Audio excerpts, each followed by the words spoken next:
हाय students, myself doctor Ramji Das Rathore. मैं आप सभी का मेरे यूट्यूब चैनल पर स्वागत करता हूं।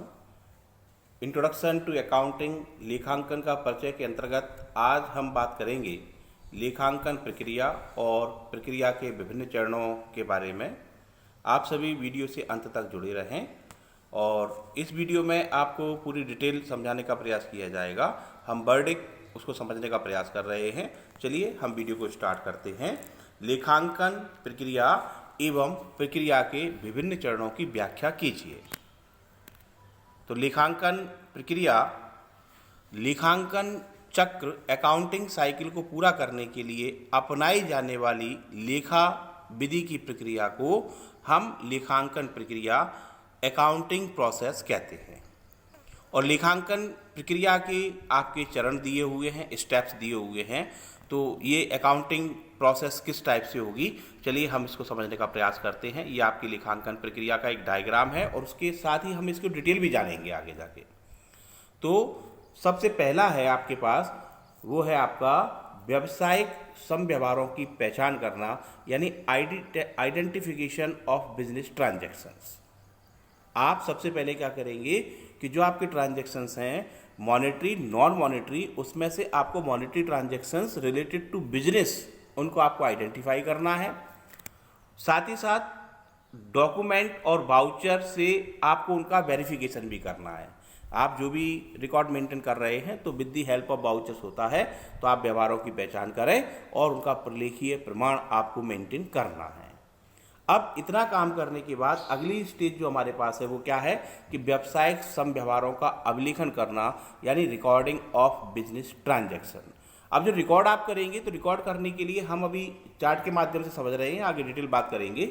तो रिकॉर्ड करने के लिए आप क्या करेंगे, आप बनाएंगे रोजनामचा, जिसे हम बोलते हैं जर्नल, प्रिपरेशन ऑफ जर्नल। रोजनामचा आप तैयार करेंगे। तो छोटे बिजनेसमैन तो केवल रोजनामचा बनाते हैं। यदि आपका बिजनेस बड़ा है तो उस स्थिति में आप बनाएंगे कैश बुक और अदर सब्सिडरीज बुक्स, जिन्हें हम बोलते हैं सहायक बहियाँ। तो कैश बुक आपकी फॉर कैश ट्रांजैक्शंस के लिए मेंटेन की जाएगी और बाकी की जो आपकी सब्सिडरी बुक्स है, सहायक बहियाँ हैं, वो आपकी उधार लेन देनों के लिए तैयार की जाएंगी। सब्सिडरी बुक्स आपकी डिटेल अभी आपको बताई जाएंगी। इसके बाद आप अगली स्टेज में आप जाएंगे तो वो क्या है, व्यावसायिक समव्यवहारों का वर्गीकरण करना। तो आप अगली स्टेज में क्या करेंगे कि जो आपने जनरल्स बनाए हैं उनके आधार पर आप अगला स्टेज में क्लासिफिकेशन करेंगे और वो काम आपका कहाँ पर होगा, वो क्लासिफिकेशन आप करते हैं लेजर में। तो खाता बही आप तैयार करेंगे। अब यहाँ तक का जो आपका कार्य है, ये सारा की सारा कार्य आपका संबंधित है बुक कीपिंग से। ठीक, तो इसमें सहायक बहियों पर हमको आगे और चर्चा करनी थी। तो सहायक बहियों में आपकी जो बही शामिल की जाती हैं तो उसमें क्या है, आपकी परचेज बुक, क्रय बही, परचेज रिटर्न बुक, क्रय वापसी बही, विक्रय बही, सेल्स बुक, विक्रय वापसी बही, sales return book, bills receivable book, प्राप्य पत्र बही, देय पत्र बही, bills payable book and last one. यदि इनके अलावा आपका कोई ट्रांजैक्शन बचता है तो वो आपका चला जाता है कहाँ पर, वो चला जाता है जर्नल प्रॉपर में। तो हमारे पास जो एंट्री करने का प्रोसेस है वो दो स्टेज में प्रोसेस है। या तो हम केवल जर्नल मेंटेन करते हैं, यदि हमारा बिजनेस बड़ा है तो हम कैश बुक और अन्य सहायक बहियों की हेल्प से अपने बिजनेस रिकॉर्ड को तैयार करेंगे। ये काम हमको करना है। हमने अभी वर्गीकरण के बारे में चर्चा की। वर्गीकरण का कार्य आपका खाता बही लेजर में किया जाएगा और जनरल एंट्री को मेंटेन करना, लेजर को मेंटेन करना, उसके बैलेंसेस निकालना, इस सारे काम को हम बुक कीपिंग में शामिल करते हैं। आगे का सारा जो वर्क है वो हमारा अकाउंटेंसी में शामिल किया जाता है, अकाउंटिंग में शामिल किया जाता है। तो उसमें काम क्या है कि व्यावसायिक समव्यवहारों का संक्षिप्तीकरण करना, यानी समराइजेशन ऑफ बिजनेस ट्रांजैक्शन। अब इसमें आप क्या करेंगे, इसमें आप बनाते हैं trial balance with the help of ledger. Ledger में आपने बैलेंसेस निकाले, उन बैलेंसेस को आप ट्रायल बैलेंस में सेट करते हैं। ट्रायल बैलेंस बनाने की आपकी मेथड रहती हैं, उन मेथडों का आप प्रयोग करते हैं और आप ट्रायल बैलेंस तैयार करेंगे। देन रेक्टिफिकेशन ऑफ एरर्स, यदि कोई अशुद्धि है आपके पास, आपको आइडेंटिफाई होता है तो वह आप रेक्टिफिकेशन करते हैं। आप एडजस्टमेंट एंट्रियों को करते हैं, समायोजन प्रविष्टियों को आप करते हैं, और उसके बाद आप बनाते हैं क्या, वित्तीय विवरण, जिसे हम बोलते हैं फाइनेंशियल स्टेटमेंट्स, जिसमें आप तैयार करते हैं ट्रेडिंग अकाउंट, व्यापारिक खाता, लाभानी खाता, प्रॉफिट एंड लॉस अकाउंट और बैलेंस शीट। तो हम लीजर के बाद trial balance, rectification of errors, अशुद्धियों का सुधार करना, एडजस्टमेंट एंट्री करना, देन फाइनेंशियल स्टेटमेंट को हम तैयार करते हैं, जिसमें शामिल किए जाते हैं व्यापार खाता, लाभानी खाता और आर्थिक चिट्ठा। इसके बाद जो हमारा स्टेज है, व्यावसायिक समव्यवहारों का विश्लेषण और निर्वचन। तो व्यावसायिक समव्यवहारों का विश्लेषण और निर्वचन, analysis of and interpretation of business transaction. तो इसमें आप वित्तीय विवरणों का विश्लेषण और निर्वचन करेंगे, इंटरप्रिटेशन करेंगे। एंड लास्ट वन, उद्देश्य क्या है कि वित्तीय और प्रबंधकीय निर्णय लेना। आपने जो अकाउंटिंग वर्क पूरा कंप्लीट किया और उसका एनालिसिस किया, तो उसके बाद आपका उद्देश्य क्या है कि वित्तीय, फाइनेंशियल और मैनेजरियल डिसीजन लेना। तो वो आप कहाँ से लेते हैं, लेखांकन सूचनाओं के उपयोगकर्ताओं को सूचित भी आप साथ में करते हैं, तो आप डिसीजन लेते हैं। और जो आपके रिलेटेड यूजर्स हैं, अभी हमने इसके पहले वीडियो में यूजर्स के बारे में आपके साथ चर्चा की थी, और उसमें हमने इंटरनल और external users of accounting information पर बात की थी, तो उनको आप जानकारी पहुंचाते हैं। तो अभी हम जो बात कर रहे थे, तो हमने एक चार्ट के माध्यम से इसको समझने का प्रयास किया कि जो अकाउंटिंग की प्रोसेस है वो हमारी कौन कौन सी है। तो लेखांकन प्रक्रिया के रूप में हमने अभी बात की क्या, कि व्यावसायिक समव्यवहारों की पहचान करना, व्यावसायिक समव्यवहारों का अवलोकन करना, व्यावसायिक समव्यवहारों का वर्गीकरण, क्लासिफिकेशन करना, व्यावसायिक समव्यवहारों का संक्षिप्तीकरण करना, समराइजेशन ऑफ बिजनेस ट्रांजैक्शंस करना, देन व्यावसायिक समव्यवहारों का विश्लेषण और निर्वचन, यानी analysis and interpretation of business transactions. And last one, उद्देश्य, तो वित्तीय और प्रबंधकीय निर्णय लेना और रिलेटेड जो हमारी यूजर्स हैं उनको इन्फॉर्मेशन पहुंचाना। अब हम जो स्टेप्स थे उनको हम प्रॉपर यहाँ समझने का प्रयास करते हैं। तो जिसमें हमारा जो पहला स्टेज है, तो पहला स्टेज क्या है हमारा, व्यवसायिक समव्यवहारों की पहचान करना। First stage, identification of business transaction. तो मुद्रा के रूप में व्यक्त किए जाने वाले व्यवसायिक समव्यवहारों का लेखा पुस्तकों में किया जाता है, और इन व्यवहारों का वाउचर डॉक्यूमेंटेशन रहना अनिवार्य है, क्योंकि विदाउट डॉक्यूमेंटेशन हम कोई भी एंट्री अपने बिजनेस के लिए नहीं करेंगे। और ये जो डॉक्यूमेंटेशन है, प्रमाणन कैसे होगा, तो बीजक के आधार पर, कैश रिसिप्ट के आधार पर, तो इसके आधार पर आपका हो सकता है। फॉर इंस्टेंस इन्होंने बात की कि जैसे माल का क्रय विक्रय आपने किया, नगद प्राप्ति भुगतान है, व्ययों का भुगतान है, आयों की प्राप्ति आदि है, तो ये सारा की सारा जो भी आपका रिलेटेड टू बिजनेस ट्रांजैक्शन है वो विथ वाउचिंग एविडेंस आपके पास होना चाहिए। ये हम फर्स्ट स्टेज में करेंगे। सेकंड स्टेज हमारे पास क्या है, द्वितीय चरण, तो वह है हमारे पास व्यावसायिक समव्यवहारों का अवलोकन करना, यानी रिकॉर्ड ऑफ बिजनेस ट्रांजैक्शंस। तो व्यावसायिक समव्यवहारों, ट्रांजैक्शंस की आपने प्रकृति पहचान कर ली, मॉनेटरी ट्रांजैक्शन है, रिलेटेड टू बिजनेस है। इतना करने के बाद, और आपके पास वाउचिंग भी उसकी प्रॉपर है, तो उसके बाद आप लेखांकन के नियमों, आपके गोल्डन रूल्स हैं, आपको आगे बताए जाएंगे, और जो आपके सिद्धांत हैं उन सिद्धांतों के अनुसार लेखा पुस्तकों में आप उनका रिकॉर्ड मेंटेन करेंगे। जो छोटे व्यापारी हैं, तो छोटे व्यापारी, जैसा कि अभी मैंने आपसे ऊपर भी चर्चा की थी कि छोटे व्यापारी इन ट्रांजैक्शंस को रोजनामचा में, यानी केवल जर्नल वो तैयार करते हैं, जर्नल के बाद लेजर तैयार करते हैं। लेकिन जो बड़े व्यापारी हैं ना, तो बड़े व्यापारी आपके क्या करते हैं, वो सहायक बहियों को तैयार करते हैं, सब्सिडरी बुक्स को तैयार करते हैं। तो सहायक बहियों में वह अपने रिकॉर्ड को मेंटेन करते हैं, क्योंकि उनका बिजनेस बड़ा है। तो और आधुनिक समय की यदि हम बात करें, प्रेजेंट इरा में क्या हो रहा है कि जो हमारे बिजनेसमैन हैं वो बिजनेस ट्रांजैक्शंस का रिकॉर्ड करने के लिए कंप्यूटर का प्रयोग कर रहे हैं। तो कंप्यूटर का सॉफ्टवेयर है टैली वगैरह, उसका प्रयोग किया जा रहा है। तो वहां भी आप with the help of voucher से वाउचर एंट्री करते हैं। तो इस तरीके से आप सेकंड स्टेज में अपने बिजनेस ट्रांजैक्शंस को रिकॉर्ड करेंगे आफ्टर वन। इसके बाद है आफ्टर दैट थर्ड स्टेज, वो है आपका व्यावसायिक समव्यवहारों का वर्गीकरण करना, यानी क्लासिफिकेशन ऑफ बिजनेस ट्रांजैक्शंस। अब आप क्या करते हैं कि लेखांकन प्रक्रिया का जैसे ही आपका सेकंड स्टेज पूरा होता है, उसके बाद सम व्यवहारों की प्रकृति के अनुसार उनको वर्गीकृत करके उन्हीं के अनुसार आप अकाउंट्स तैयार करते हैं और प्रत्येक वर्ग के लिए एक खाता बनाया जाता है। जैसे आपका क्या है, क्रय खाता, परचेज अकाउंट, विक्रय खाता, सेल्स अकाउंट, वेजेज अकाउंट, ठीक है ना। तो प्रत्येक प्रकार की संपत्ति का भी आप अलग अलग खाता बनाएंगे। तो जो खाता आप बना रहे हैं वो ग्रुप है आपका। तो परचेज में आप सारी परचेज को लिख देंगे, सेल्स में सेल्स की बात करेंगे, यदि कोई एसेट्स है तो एसेट्स से रिलेटेड सारे ट्रांजैक्शन उसमें लिखे जाएंगे। तो इस तरीके से हम उसका क्लासिफिकेशन करते हैं और क्लासिफिकेशन के लिए ये क्या कहते हैं कि वर्गीकृत खाता वही लेजर कहलाता है। तो लेजर में ये सारा काम किया जाता है। जर्नल में आप जर्नल एंट्री करेंगे अथवा आप सब्सिडरी बुक तैयार करेंगे और उसके बाद आप क्लासिफिकेशन का काम जो करेंगे वो लेजर में करेंगे और वहाँ आप खाता बनाएंगे और उस खाते से रिलेटेड जितने भी ट्रांजैक्शन हैं उनको उसमें लिखा जाएगा। तो ये काम था आपका थर्ड स्टेज में। आफ्टर दैट हम बात करेंगे फोर्थ स्टेज के बारे में। तो जो हमारी चौथी स्टेज है वो हमारे पास है व्यावसायिक सम व्यवहारों का संक्षिप्तीकरण करना, यानी समराइजेशन ऑफ बिजनेस ट्रांजैक्शन। तो लेखांकन बही की समाप्ति के बाद खाता बही में उल्लिखित खातों के शेषों के आधार पर आप तलपट बनाते हैं और तलपट खातों की अंकगणितीय शुद्धता का प्रमाण होता है। अभी हमने पहले भी बात की थी कि इससे आपकी मैथमेटिकल एक्यूरेसी आपको प्रूव हो जाती है कि आपके खातों में टोटलिंग वगैरह कोई मिस्टेक नहीं है।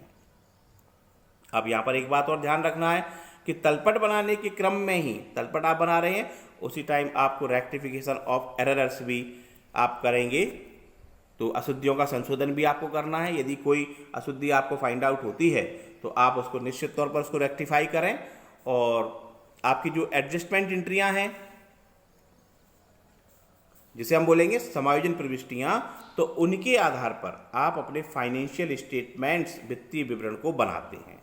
और वित्तीय विवरण मतलब जिसको हम अंतिम लेखे कहते हैं, इसमें आपका शामिल रहेगा व्यापारिक खाता, लाभानी खाता और स्थिति विवरण, बैलेंस शीट बनाया जाता है। अब यहाँ पर एक बात पर और फोकस करें कि कुछ संस्थाएं आपकी मैन्युफैक्चरिंग संस्थाएं होती हैं, तो वो व्यापारिक खाते के पहले आपका एक अकाउंट और तैयार करती हैं, उसका नाम होता है निर्माणी खाता। मैन्युफैक्चरिंग अकाउंट तैयार करती हैं, उसके बाद वो ट्रेडिंग अकाउंट तैयार करती हैं, then profit and loss account और लास्ट वन बैलेंस शीट उनके द्वारा बनाया जाता है। जो आपका स्थिति विवरण है, तो स्थिति विवरण के दोनों पक्षों का मिल जाना ये प्रमाणित करता है कि लेखांकन प्रक्रिया के सभी चरण दोष रहित हैं। यानी आपने जो बैलेंस शीट तैयार की और बैलेंस शीट की दोनों साइड का टोटल आपका बराबर मिलेगा। मतलब ट्रेडिंग अकाउंट से आप स्टार्ट कर रहे हैं, ट्रेडिंग अकाउंट में बैलेंस आया, प्रॉफिट एंड लॉस अकाउंट में आपका नेट प्रॉफिट निकल के आया, देन बैलेंस शीट आप बनाएंगे तो बैलेंस शीट में कोई बैलेंस नहीं निकलने वाला है, दोनों साइड का टोटल बराबर होना चाहिए। यदि वो टोटल बराबर है तो इसका मतलब आपका पूरा अकाउंटिंग वर्क टोटली क्लियर है, कहीं कोई गलती आपसे नहीं हुई है। इसके बाद हमारा फिफ्थ स्टेज है जिसे हम बोलेंगे पांचवा चरण, तो वो है क्या, व्यावसायिक सम व्यवहारों का विश्लेषण और निर्वचन करना, यानी analysis and interpretation of business transactions. तो लेखांकन वर्ष के जो आपका अकाउंटिंग ईयर है उसके सभी व्यावसायिक सम व्यवहारों का सारांश यानी ब्रीफ आपके वित्तीय विवरण में आ जाता है और प्रबंधक मंडल जो आपका मैनेजर्स टीम है, तो वो प्रबंधकीय निर्णय लेने के लिए वित्तीय विवरण से सटीक और संक्षिप्त सूचना चाहता है। यानी आप पिन पॉइंट जानकारी चाहते हैं कि अकाउंटिंग से आपको पिन पॉइंट जानकारी मिल पाए, सटीक जानकारी मिल पाए और सही जानकारी मिल पाए, ये आप चाहते हैं। तो प्रबंधकीय लेखा विधि, मैनेजमेंट अकाउंटिंग वित्तीय विवरण के आधार पर, अब आपका जो मैनेजमेंट अकाउंटिंग का अगला काम आप करेंगे तो वो किसके आधार पर है, वित्तीय विवरण के आधार पर आप बनाते हैं क्या, रेशो एनालिसिस जिसे हम बोलते हैं अनुपात विश्लेषण। आप बनाते हैं कोष प्रवाह विवरण जिसे बोलते हैं फंड फ्लो स्टेटमेंट। आप बनाते हैं रोकड़ प्रवाह विश्लेषण जिसे हम बोलते हैं कैश फ्लो स्टेटमेंट। इन सारी टेक्निक का प्रयोग करते हुए प्रबंधक मंडल को आवश्यक सूचनाएं उपलब्ध हो पाती हैं और जो वित्तीय विवरण है उसका विश्लेषण और निर्वचन करने से, क्योंकि आपके जो फाइनेंशियल स्टेटमेंट है उनका आपने इस तरीके से ratio analysis, fund flow, cash flow other technique का यूज करते हुए आपने एनालिसिस किया और उनको इंटरप्रेट किया, व्याख्या की, तो इससे क्या है कि प्रबंधक मंडल को भविष्य की योजना बनाने में और साथ ही साथ जो व्यावसायिक पूर्वानुमान है, बिजनेस फॉरकास्टिंग है, उसको करने में सरलता मिलती है। यदि हमारे पास ये रिकॉर्ड नहीं होगा तो हम ratio analysis, fund flow, cash flow तैयार नहीं कर पाएंगे, और जब कोई डाटा ही हमारे पास नहीं है तो हम फ्यूचर के लिए भी निर्णय आसानी से नहीं ले पाते हैं और बिजनेस फॉरकास्टिंग भी हम आसानी से नहीं कर पाते हैं। अब यहाँ बहुत महत्वपूर्ण बात है आपके लिए, वो क्या है कि लेखांकन की जो प्रक्रिया अभी हमने ऊपर समझी थी, चार्ट के समय भी मैंने आपको इंडिकेट किया था, तो वो क्या था कि जो 5 स्टेज है ना, 5 चरण, उनमें से प्रथम 3 चरण, ये आपका ऑब्जेक्टिव है कि अकाउंटिंग स्टेज में 5 स्टेज में से कौन से 3 चरण हैं, तो 3 चरण आपकी पुस्तपालन की प्रक्रिया यानी प्रोसेस ऑफ बुक कीपिंग में शामिल किए जाते हैं। तो बुक कीपिंग की प्रोसेस में आपके 3 स्टेज हैं, और उसके बाद चौथा चरण वित्तीय लेखांकन में, याद रखिएगा, और 5वां चरण प्रबंधकीय लेखांकन के अंग है। ये बहुत काम की चीज है, इसको याद रखिएगा, ये ऑब्जेक्टिव टाइप का क्वेश्चन है आपके लिए।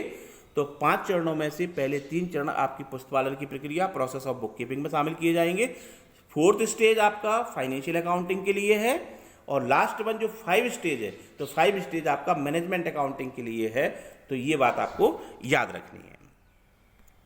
इसके बाद हम लेखांकन की जो प्रक्रिया है तो उसके चरणों को अगेन समझने का प्रयास करते हैं ब्रीफ में।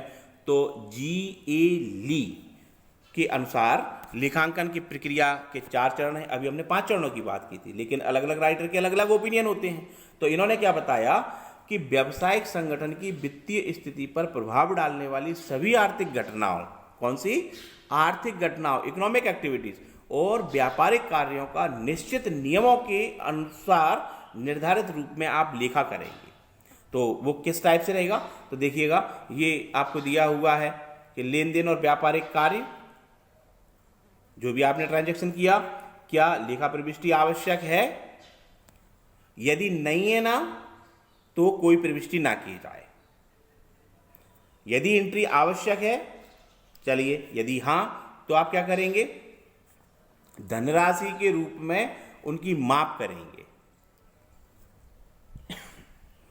उनके रिकॉर्ड रखेंगे, उनका वर्गीकरण करेंगे, उनका सार तैयार करेंगे, उनका विश्लेषण तथा परिणामों की व्याख्या करेंगे। आपके एक्सटर्नल और इंटरनल यूजर्स होते हैं, उनको आप इंफॉर्मेशन देंगे, लास्ट वन आप डिसीजन लेंगे। तो इस तरीके से चार्ट के माध्यम से GA ली ने अकाउंटिंग प्रक्रिया के चरणों को समझाने का प्रयास किया।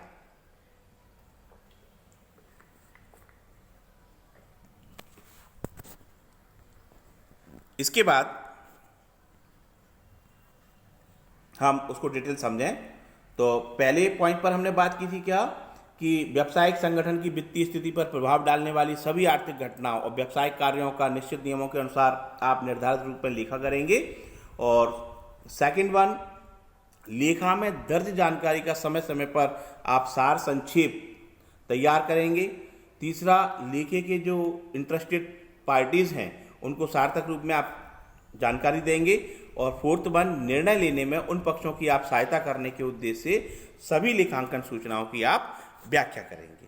तो ये GA ली ने बताया।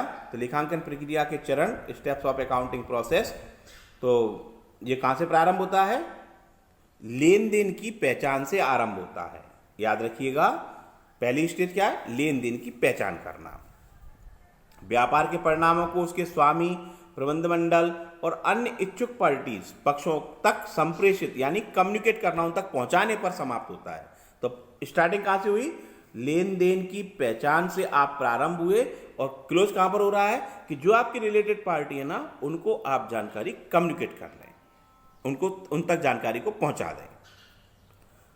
तो लेखांकन सूचनाओं के जो यूजर्स हैं, उपयोगकर्ता हैं, इस जानकारी का प्रयोग अपने हितों के संबंध में, संदर्भ में, रेफरेंस में, निर्णय लेने में करते हैं। तो अभी हमने एक्सटर्नल और इंटरनल यूजर्स पर आपके साथ चर्चा की थी पिछले वीडियो में, आप उसको एक बार दोबारा देखिएगा। तो जो भी आपको डिसीजन लेना है वो किसकी सहायता से ले रहे हैं, लेखांकन सूचनाओं के आधार पर। तो इस तरह हमारा जो फर्स्ट चैप्टर था इंट्रोडक्शन टू अकाउंटिंग वो आज समाप्त होता है। आपने वीडियो को ध्यान से सुना समझा, उसके लिए मैं आप सभी का बहुत बहुत आभारी हूँ। वीडियो आपको पसंद आता है, आप इसको अपने साथियों को शेयर करें। साथ ही साथ आप कुछ भी कहना चाहते हैं, कोई सलाह देना चाहते हैं तो आप निश्चित तौर पर कमेंट कीजिएगा। आप सभी ने वीडियो को सुना समझा, उसके लिए आप सभी का मैं बहुत बहुत आभारी हूँ। Thank you and have a nice day.